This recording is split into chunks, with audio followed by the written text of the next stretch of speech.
Hello everyone, welcome to SRCC study channel. তো দেখো, আজকের আমরা এই ক্লাসে আলোচনা করব অঙ্কের যে স্কোয়ার ট্রিক, স্কোয়ার অর্থাৎ বর্গ তাড়াতাড়ি কী করে আমরা বের করতে পারবো। তো অনেক দিনই আমরা ভিডিও দিতে পারিনি, সেই জন্য সকল যে সমস্ত আমাদের ছাত্রছাত্রী রয়েছে তাদের কাছে সকলেরই কাছে আমরা ক্ষমা প্রার্থী। তো আমরা এই পর থেকে রেগুলারিটি মেনটেন্স করব, আর ধীরে ধীরে তোমাদের যে প্র্যাকটিস সেগুলো ইনক্রিজ করানোর চেষ্টা করব। তো তোমরাও আমাদের সঙ্গে দায়িত্ববদ্ধ সহকারে, কনসিস্টেন্সির সহকারে তোমরা ক্লাসগুলো করো, তাহলেই নিজেদের ইমপ্রুভমেন্ট কিন্তু ধীরে ধীরে দেখতে পাবে। কোনো চাপ নেই, ধীরে ধীরে করাবো, তোমরা প্র্যাকটিস নোটবুক নিয়ে করতে থাকো। দেখো, আজকে আমরা স্কোয়ার যে করব সেই স্কোয়ারগুলো কীরকম, আমরা 100-র কাছাকাছি, 100-এর কাছাকাছি 100-এর কাছাকাছি যেসব ভ্যালুগুলো রয়েছে, অর্থাৎ যেসব সংখ্যাগুলো রয়েছে, তাদের আজকে আমরা স্কোয়ার নিমেষে কী করে বের করানো যায় সেই জিনিসগুলো আজকে আমরা দেখব। তো দেখো, কিছু কিছু জিনিস, যেমন স্কোয়ার যদি আমি বলি 2-এর স্কোয়ার কত, 4-এর স্কোয়ার কত, 20-এর স্কোয়ার কত, 21-এর স্কোয়ার কত, এরকম কিছু কিছু ফ্যাক্টগুলো কিন্তু জানতেই হবে, নইলে কিন্তু হবে না। যদি আমরা বলি যে কিছুই করবো না, সবসময় নিমেষে বের করে দেবো, ওটা অসম্ভব হয়ে পড়ে। তো কিছু না কিছু ফ্যাক্টগুলো, যেগুলো ধরো 10-এর স্কোয়ার, 15-এর স্কোয়ার, মিনিমাম 20-25 পর্যন্ত ওই ভ্যালুগুলো মুখস্থ রাখলে ভালো। তাহলে কি বলো তো, আমাদের একটু স্পিড ইনক্রিজ হয়। আর যদি বলো সব কিছুতেই আমরা নিমেষে চালিয়ে দেবো, শর্টকাট তখন আর খুঁজে পাওয়া যাবে না। তো যাই হোক, মোটামুটি আমরা 100-র কাছাকাছি সংখ্যার আমরা স্কোয়ার বের করবো কীভাবে, ঠিক আছে। তা দেখো, প্রথম কথা বলি, 100-এর কাছাকাছি। 100-এর কাছাকাছি মানে আমি সামথিং বললাম, 100-এর কাছাকাছি মানে 100 থেকে বেশিও হতে পারে বা কমও হতে পারে।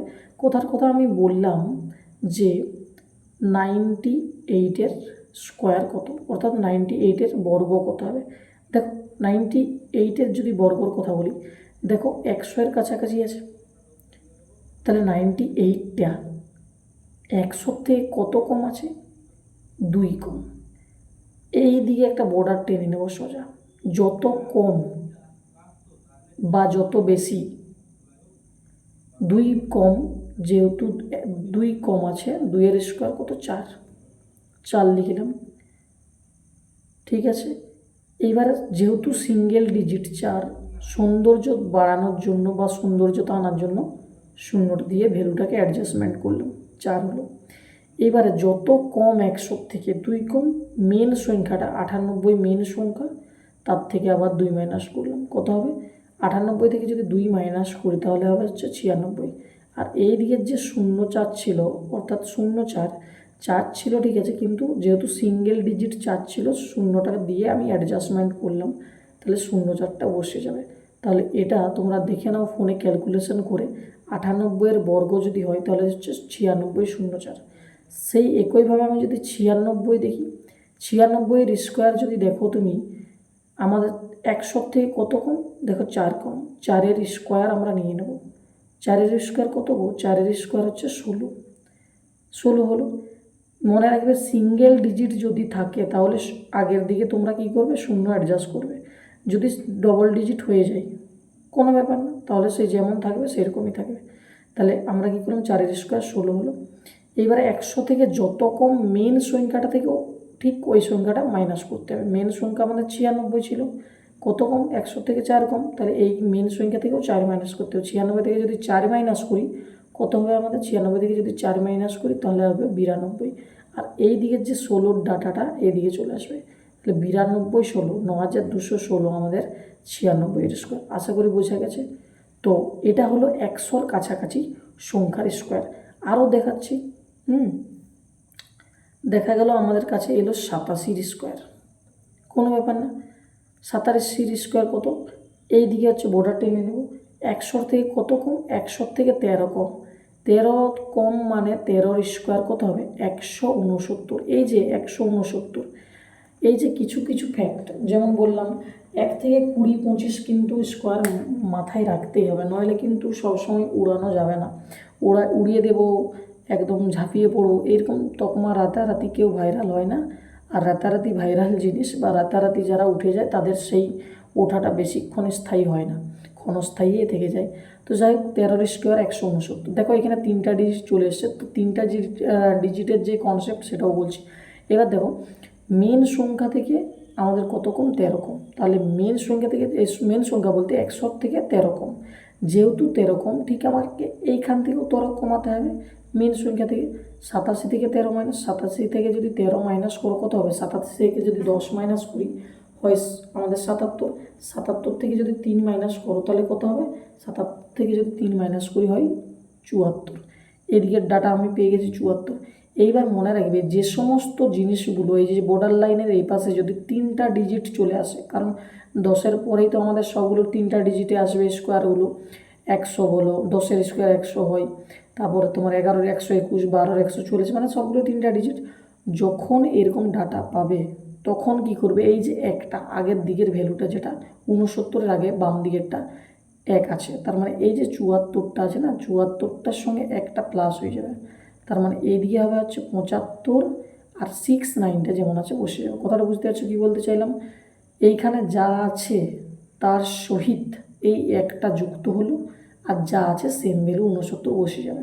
সেরকম আরও যদি একটা দেখতে চাও কীরকম, আমি যদি বলি 88 স্কোয়ার, দেখে নাও 88 স্কোয়ার কত, 88 স্কোয়ার হচ্ছে আমাদের, যদি আমি বলি বর্ডার টেনে নিলাম। দেখো এবার বলবে স্যার এত লেফড়া এত কিছু এগুলো করা একটু মুশকিল হয়ে যাবে। দেখো মুশকিল কিছু না, আমি এখন বোঝাচ্ছি বলে মনে হচ্ছে যে অনেক কিছু করতে হচ্ছে, কিন্তু লাগবে না। দেখো 88 স্কোয়ার কত, 88 স্কোয়ার যদি বলি তার মানে 100 থেকে কত কম, 12 কম।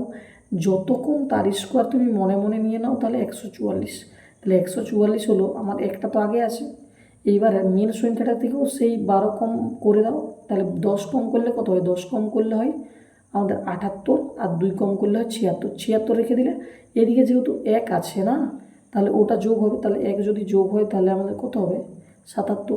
তার মানে 77 আর আমার যে ভ্যালুটা ছিল 44 সেই ভ্যালুটা চলে আসবে। তাহলে বোঝা গেল। তাহলে এটাই 100-র কাছাকাছি তোমরা হয়তো বুঝতে পেরে গেছো। ঠিক আছে, নেক্সট।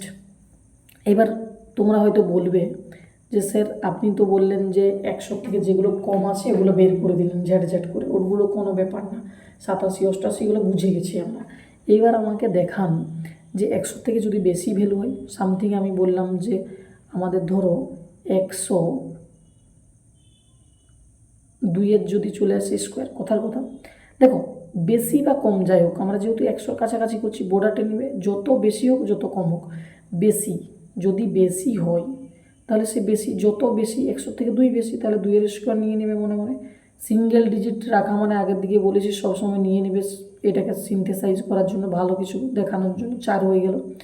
এইবারে যত কম 100 থেকে যত কম বা যত বেশি, 2 বেশি, তাহলে এইখান থেকে আমরা তখন কম হলে মাইনাস করছিলাম মেন সংখ্যা থেকে, তাহলে এখন 2 বেশি, তাহলে আবার 2 বাড়িয়ে দেবো।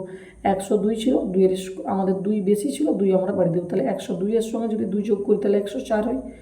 104, আর তোমার এদিকের যে দুটো ডিজিট 0 আর 4, দেখো তোমরা যদি 102-এর স্কোয়ার করো ঠিক এই ডাটাটা তোমরা পেয়ে যাবে। বোঝা গেল। নেক্সট যদি আমি বলি 105-এর স্কোয়ার, যদি আমি কথার কথা বলি 105-এর স্কোয়ার, 105-এর স্কোয়ার যদি বলি তাহলে তুমি আরও কি দেখতে পাবে। 105-এর স্কোয়ার তুমি যদি বলো, আমরা ধরলাম হচ্ছে কি 5 বেশি, 5 যদি বেশি হয় 5-এর স্কোয়ার কত হয় গো, 25 হয়, ব্যাস 25। এবার যত কম বা যত বেশি, 5 বেশি 100 থেকে, তাহলে এইখান থেকে আরও 5 বাড়িয়ে দেবো, মেন সংখ্যা থেকে 5 যেহেতু বেশি 5 বাড়িয়ে দিলাম, তাহলে 105 আর 5 হয় 110। আর এইদিকের আমরা যে ডাটাটা আছে ওইটাকে নিয়ে চলে আসবে এদিকে, তার মানে হচ্ছে 25। কিছু মনে হচ্ছে, কোনো ব্যাপারই না। ঠিক আছে, বোঝা গেল। তার মানে এই যে আমরা বেশি হোক বা কম হোক এটা নিয়ে ফ্যাক্টর নয়, বেশি হলে মেন সংখ্যার সঙ্গে ততটা, যতটা বেশি ততটা যোগ করে নেব, কম হলে যতটা কম হবে ততটা আমরা আরও মাইনাস করে দেবো। আর এই যে মনে মনে এই যে এখন আমরা প্র্যাকটিস করছি, বুঝছি, এই জন্য এগুলো দিচ্ছি। কথার কথা আমি এগুলো তো সবসময় আমি টেনে টেনে করবো না, কথার কথা তোমার কাছে আমি আরেকবার রিপিটেডভাবে বললাম যে 98-এর স্কোয়ার। দেখো আমরা আর কিছু করবো না, 98-এর স্কোয়ার দেখো আমি এখনই মুখস্থ করে দিচ্ছি। 98-এর স্কোয়ার মানে 100 থেকে কত কম, 2 কম, 2 যেহেতু কম, 2 মানে 4 বসবে। আমি কি বলি, সিঙ্গেল ডিজিট থাকলে সৌন্দর্য দেখানোর জন্য 0 নিয়ে চলে এলাম। এটা আমার বর্ডার ওই পাশের কাজ হয়ে গেল, তাহলে ওটা তো আর বলতে হবে না বারবার না। তো 2 কম ছিল, 2-এর স্কোয়ার 4 হয়েছে, বসেছে। আর যত কম সেই মেন সংখ্যা থেকেও কমিয়ে দেবে, ওটা 2 কম মানে 98 থেকে আবার 2 কম করে দিলে কত 96। দেখো তুমি করে নাও ক্যালকুলেশন, এটাই আসবে। তুমি যদি বলো স্যার আমাকে 96 স্কোয়ার বলুন, 96 স্কোয়ার কত, 96 স্কোয়ার যদি বলো কত কম, 100 থেকে 4 কম, 4 স্কোয়ার কত হয় 16, 4 স্কোয়ার হয় 16। আর যত কম সেটা মেন সংখ্যা থেকেও কম করতে হবে, 96 থেকে 4 কম আনলে 92, কোনো ব্যাপার না, করে দাও, ব্যাস হয়ে গেল। তাহলে 92 16 হয়ে গেল। তুমি যদি বলো স্যার এগুলো তো কমের বেশি, তুমি 102টাকে আরেকবার আমাকে এমনি বোর্ডার না টেনে বলে দিন 102 স্কোয়ার কত, 2 বেশি 100 থেকে, 2 যেহেতু বেশি আমাকে 2 স্কোয়ার কত নিতে হবে, 4 নিতে হবে, 2 স্কোয়ার 4, 2 স্কোয়ার হয় 4, হয়ে গেল। এটা বোর্ডারের ওই পাশের কাজ। যত বেশি তত আরও যুক্ত করতে হবে, যেহেতু বেশি 102 থেকে আরও যদি 2 প্লাস করি তাহলে কত হয় 104, তাহলে এই পাশে 104 আর ওইদিকে ছিল আমাদের মোটামুটি 0.4, হয়ে গেল, ব্যাস কোনো ব্যাপার না। এইবারে আমরা একটা রেলওয়ের যে PYQ এসেছিল গ্রুপ ডিতে, রেলওয়ে PYQ স্কোয়ারে অর্থাৎ বর্গ এর উপর রেলওয়ে PYQ, এটা আমরা সলভ নিজেদের মধ্যে করে নেব। কীরকম ছিল দেখো, বলছিল যে 99.5 স্কোয়ার। এখন তোমরা হয়তো বলবে অনেকেই যে স্যার দশমিক কেন চলে গেল। দেখো দশমিকের গুণ যোগ ভাগ এগুলো কিন্তু জানা উচিত, যারা না জানো আমি পরবর্তীকালে অঙ্কের প্র্যাকটিস বা পার্সেন্টেজ রেশিও যখন করাবো ভেতরে আমি কিন্তু দশমিকের যে কনসেপ্ট ছোটোখাটো সেগুলো শিখিয়ে দেবো, চাপ নেই। কিন্তু এইখানে তো যেহেতু আমরা করছি কি স্কোয়ার, এইখানে এটা বলা পসিবল নয়, ঠিক আছে। দশমিকের কনসেপ্টটা আশা করি সবাই প্রত্যেকেই জানো, দশমিক গুণ করলে কোন দিকে সরে, ভাগ করলে কোন দিকে সরে, সেটা আর কি। তো দেখো এইখানে একটা কথা বলি, এইখানে কি বলেছে আমাদের, এইখানে বলেছে আমাদের 995 স্কোয়ার। 995 স্কোয়ার মানে কি তোমাদের, তার আগে আমি একটা কথা বলে দিই, PYQটা করার আগে আমরা 100-র কাছাকাছি দেখলাম, আর কি দেব 5, 5-এর যে ট্রিকগুলো আছে, 5-এর মানে লাস্টে যে সংখ্যার 5 থাকবে তার যে বর্গ, সেই কনসেপ্ট কী আছে, কথার কথা আমি বললাম। দেখো আমরা নর্মালি যদি করি 15 স্কোয়ার কত, ওটা হয়তো আমাদের মুখস্থ থাকবে 225, কিন্তু আলটিমেটলি ডাটাটা আসছে কোথা থেকে, দেখো 5 লাস্টে আছে, তাহলে 5 যেহেতু লাস্টে আছে 5-এর স্কোয়ার 25 বসিয়ে দেবো। যে কোনো সংখ্যার শেষে যদি 5 থাকে তার এই কনসেপ্ট, ঠিক আছে। 5-এর স্কোয়ার 25 বসিয়ে নিলাম। এই যে 5-এর আগে যে সংখ্যাটা আছে 1 আছে, 1-এর পরের সংখ্যা কত 2, সেই 2 দ্বারা গুণ করে দেবো, 2 1-কে 2 মানে 225, 15-র স্কোয়ার হবে 225, বোঝা গেল। সেরকম আমি যদি বলি 35-এর স্কোয়ার কত হবে, দেখো 5 আছে, খুবই সোজা, 35-এর স্কোয়ার মানে 5 আছে মানে আমি 25 বসিয়ে নেব, 25, 3-এর পরের সংখ্যাটা কত, 3-এর পরের সংখ্যা 4, গুণ করে দেবো 3-এর সঙ্গে, 4 3 12, দেখো ক্যালকুলেশন করো বেরিয়ে যাবে 1 2 2 5। আমি কথার কথা 65-র স্কোয়ার বের করতে চাইছি, কত হবে 65-র স্কোয়ার যদি বলি 5 5 25, আমি নর্মালি বের করলাম, 6-এর পরের সংখ্যা আছে 7, গুণ করে দেবো হচ্ছে 42, ব্যাস হয়ে গেল। তো এই হচ্ছে ব্যাপার 5-এর কনসেপ্টের ক্লাস এটাই, মানে এই যে 5-এর যে ট্রিকগুলো এগুলো হচ্ছে 5-এর বর্গের ক্ষেত্রে কাজে লাগবে।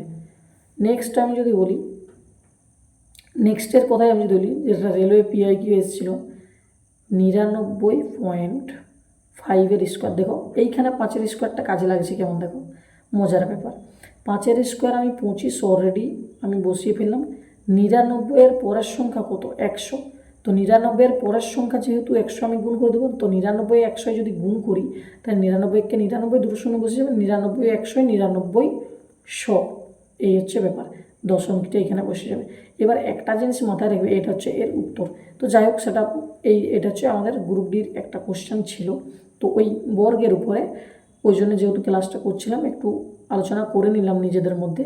এবার একটা কথা বলি যে বর্গর ব্যাপারটা যেটা আমরা বলি, এই যে 5-এর কনসেপ্ট গেল, সব কিছু গেল, এবার দশমিকের কথাটা আমি বলি। দেখো দশমিকের যদি গুণ করো না, দশমিকের যদি গুণ করো তাহলে এই যে দশমিক চিহ্নটা তোমার বাম দিকে, ডান দিকে সরে, বাম দিকে নয় ডান দিকে সরে। আমি যদি দশমিকের গুণ করি না, দশমিকের যদি গুণ করি দশমিকটা ডান দিকে সরে, ডান দিকে, এটা মাথায় রেখো, ডান দিকে সরে। আর তুমি যদি দশমিকের ভাগ করো তাহলে বাম দিকে সরবে, দশমিকটা বাম দিকে সরবে, কথাটা আশা করি বুঝতে পেরেছো। আমি যদি দশমিকের গুণ করি তাহলে দশমিকটা জঘর ব্যাপার, জোটা শূন্য জোটা সংখ্যা এরকম থাকবে, তখন তুমি বুঝতে পেরে যাবে, ওটা আমি ক্লাস নিয়ে আসবো, তখন তোমার ডান সেই ততক্ষণ সরবে হচ্ছে ডান দিকে, গুণ করলে ডান দিকে সরে দশমিক, সেই জঘর যাবে তো ঘর, আর ভাগ করলে বাম দিকে সরে। এই যে কনসেপ্টটা, এটা কিন্তু মাথায় রাখবে, ঠিক আছে।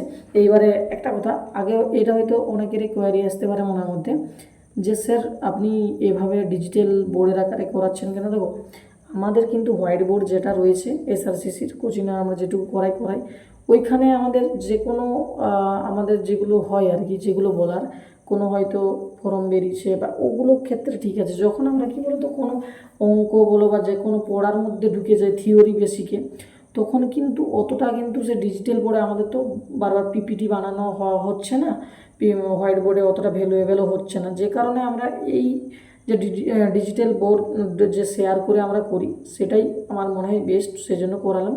তো এখানে জিজ্ঞাসাবোধ অনেকেরই থাকতে পারে, যদি কোনো অসুবিধা হয় সেটাও কমেন্ট করে জানাবে।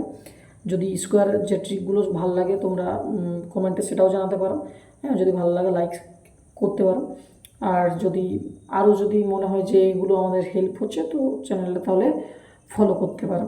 দৈনন্দিন তোমাদের এই কম্পিটিটিভ এরিয়াতে হেল্প করবেই, এটা নিঃসন্দেহে।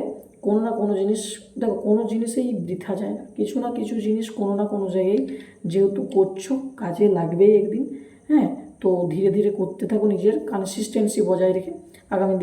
আগামী দিনে অনেক এক্সাম রয়েছে সামনে, তো ফলো আপ করো ধীরে ধীরে। সঙ্গে আমরা আছি, ধীরে ধীরে যতটা করার আমরা সাপোর্ট করব, হেল্প করব। আশা করি ক্লাসটা ভালো লেগেছে। আজকের ক্লাসটা এইখানেই শেষ করছি, দেখা হবে নেক্সট কোনো একটা টপিক নিয়ে।